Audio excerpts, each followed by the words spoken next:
Video को अंत तक जरूर देखिएगा। जो लोग ये कहते हैं कि नेपाल के जो राजा थे ये ऑफर किया था नेपाल को भारत में विलय कराने का यानी मर्ज कराने का, उन सभी को करारा जवाब मिलेगा इस वीडियो में। कई सारे लोगों को तो पछवाड़े से धुआं भी निकलने वाला है, तो वीडियो को लास्ट तक जरूर देखिएगा। दोस्तों, इंडियन कई सारे मीडिया ने इस न्यूज को लिखा, वो भी एक ही टाइम पर। ये न्यूज कब आया? जब नेपाल ने लिपुलेख, लिम्पियाधुरा और काला पानी को लेकर विवाद सामने लाया कि ये हमारे एरिया है, ये भारतीय नक्शा में क्यों आप लोग दिखा रहे हो। तब जाकर ये न्यूज़ आने लगी कि भाई नेपाल तो पहले ही चाहते थे कि भारत में मर्ज हो जाए। नेपाल के राजा ने प्रपोजल भी लाया था, लेकिन उस वक्त के जो फॉर्मर प्राइम मिनिस्टर थे नेहरू जी, उन्होंने इस चीज़ को एक्सेप्ट नहीं किया, यह कहकर कि नेपाल एक इंडिपेंडेंट कंट्री है, उसे इंडिपेंडेंट ही रहना चाहिए। भाई इतने बड़ा झूठ और इस लेवल का इतना स्केल पे बोला गया है इस चीज़ को कि कहीं ना कहीं कई सारे लोगों को ये बात सच लगने लगी है। तो दोस्तों, इस बात की सच्चाई क्या है मैं वो लास्ट में बताऊंगा कि आखिर ऐसा क्यों न्यूज़ बाहर निकल के आई है। पहले थोड़ा जान लेते हैं कि क्या वाकई में अगर नेपाल ऐसा प्रपोजल करती तो इंडिया ये चीज़ एक्सेप्ट नहीं किया होगा या नहीं करती। तो हम लोग थोड़ा समझने की कोशिश करते हैं। यहाँ पर जब इंडिया का यूनिफिकेशन हो रहा था 1947 में, जब अंग्रेज भारत छोड़कर चले गए, तो तकरीबन 500 से भी ज़्यादा रियासत भारत में उस वक्त मौजूद थे। तब सरदार वल्लभ भाई पटेल ने यूनिफिकेशन करने का बीड़ा उठाया और ना जाने किस किस कष्ट और दुख तकलीफ को सहकर, कितने कठिनाइयों को सहकर इंडिया का यूनिफिकेशन किया, जो कि एक बहुत ही बड़ी बात है। लेकिन यहाँ पर मैं बात करना चाहूँगा 2-3 ऐसे राज्यों के बारे में जो कि उन्हें फोर्सफुली और आर्मी के सहायता से उन्हें इंडिया में मर्ज कराया गया था। दोस्तों, उन राज्यों में से मैं 3 ऐसे राज्यों की बात करना चाहूँगा जहाँ पर इंडिया ने अपने पावर की मिस यूज करके, मिलिट्री पावर तथा बंदूक के नोक पर उन सभी राज्यों को भारत में विलय करवाया था, मर्ज करवाया था। जिनमें से हैदराबाद हो गया एक राज्य, दूसरा राज्य हो गया जूनागढ़ और तीसरा हो गया कश्मीर।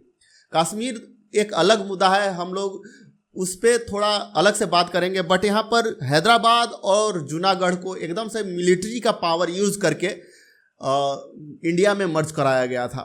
तो क्या आपको लगता है कि ऐसे नेशन जो मर्ज कर रही है, अपने देश को यूनिफिकेशन कर रही है, उस वक्त में नेपाल की तरफ से यह प्रपोजल गया हो कि हमें आपके स्टेट बनना है, हमें एक नेशन की तरह पर ऑपरेट नहीं करना है, हमें नेपाल एक देश नहीं बल्कि भारत का एक स्टेट चाहिए, और वहाँ के प्रधानमंत्री उस वक्त ये कह के रिजेक्ट कर देता है कि भाई आप इंडिपेंडेंट ही रहो, नेपाल एक इंडिपेंडेंट कंट्री है तो अच्छा है।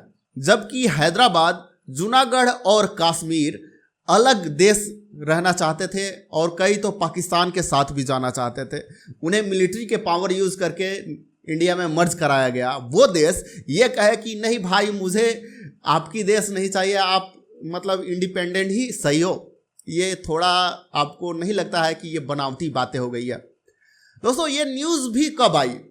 पहले हमने जब स्कूल कर रहे थे, हम लोग स्कूल में कभी भी नहीं सुना था कि नेपाल ने भारत को ये प्रपोजल दिया था कि यूनिफिकेशन, मर्जिंग कराया जाए नेपाल को भारत में। ये हमने कभी भी नहीं पढ़ा। ये चीज़ें आई कब?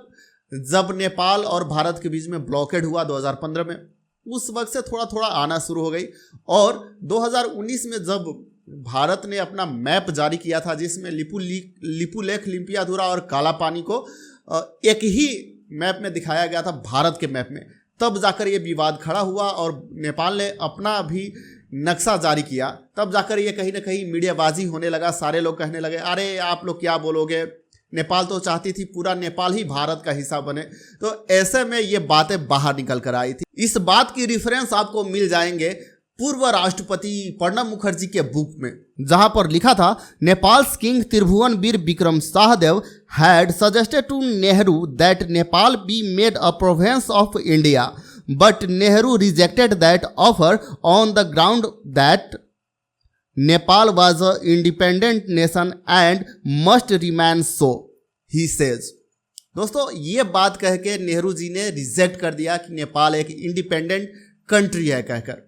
दोस्तों बात करें हम लोग गूगल की, तो गूगल पे अगर हम लोग सर्च करते हैं तो अब गूगल वही चीज़ें ला कर देती है जो कि वेबसाइट पे कोई भी, अगर आप नेपाल की इसी बात को लिखकर अगर वेबसाइट पे अपलोड करते हो तो गूगल उस चीज़ को आपके सामने लाकर रिजल्ट दे देगी।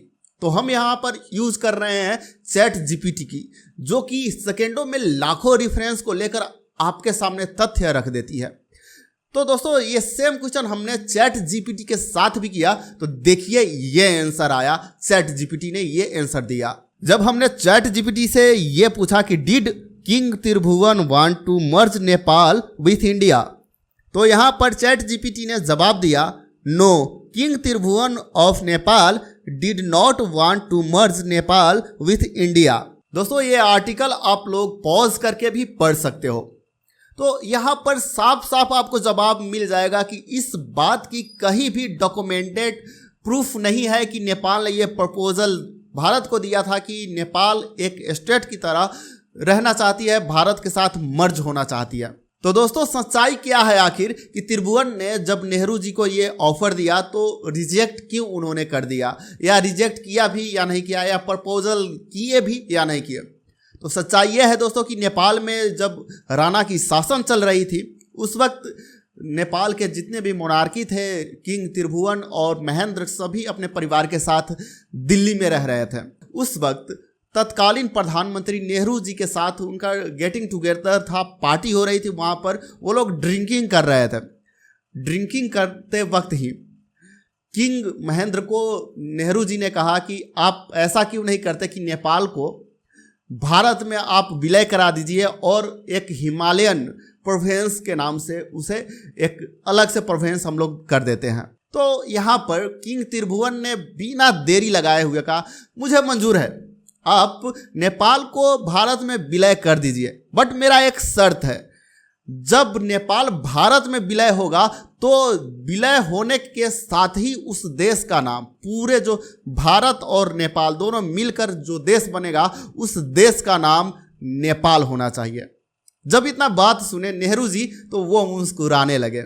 हालांकि ये चीज़ें भी कई सारे जो इतिहासकार हैं वो बताते हैं, ये कहीं पे डॉक्यूमेंटेड नहीं है, ना तो किंग त्रिभुवन जी ने यह चीज़ कहा कि आप नेपाल को एक स्टेट बना लो, ना तो उन्होंने रिजेक्ट किया, बस ये मस्ती मजाक में एक चीज़ हुई थी ड्रिंकिंग करते वक्त। तो जो लोग इस चीज़ को लेकर फैक्चुअल बिना फैक्ट जाने हुए ये चिल्लाते रहते हैं कि अरे यार आप नेपाल के लोग क्या बोलोगे, नेपाल तो एक समय में भारत का हिस्सा होना चाहता था। भाई साहब आप एक बात बताओ, जब भारत गुलाम था अंग्रेज का, उस वक्त नेपाल इंडिपेंडेंट था।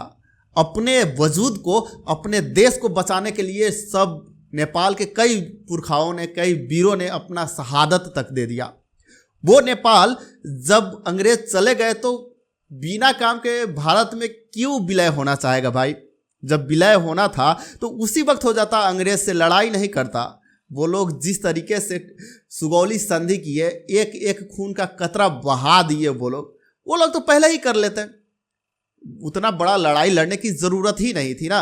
लेकिन वो लोग अपने देश को बचाने के लिए, अपने संस्कृति को बचाने के लिए और अपने पहचान को बचाने के लिए खूनों की नदियाँ बहा दी। और आप बात कर रहे हो कि जब सारे मुसीबत टल गई तो वो लोग मर्ज होना चाहते थे भारत में।